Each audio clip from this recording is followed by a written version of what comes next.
இங்க இது வச்சிருக்கீங்கல்ல, மல்லி இலை. மல்லி இலை. மல்லி இலைக்கு எப்படி வச்சுக்கலாம்? வித்து அந்த மல்லி தான், மல்லி, அந்த மல்லியை போட்டா. இது எவ்வளவு நாள்ல வரும்?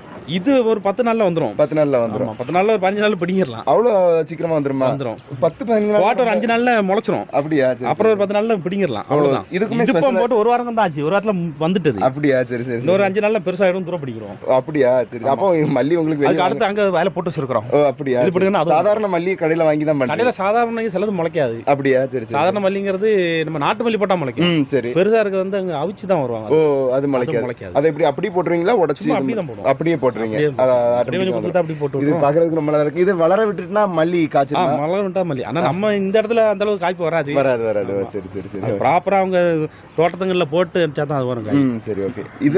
இது டிராகன் ஃப்ரூட். இப்பதான் வச்சிருக்கோம். டிராகன் ஃப்ரூட்டும் நம்ம மாடி தோட்டத்துல வைக்க முடியும். இன்னும் வச்சு வந்திருக்கல, அந்த பெருசா வந்துருச்சு. ஓ சரி சரி சரி சரி. இது நீங்க இன்னும் ஒரு மாசத்துல பூ வந்துரும்.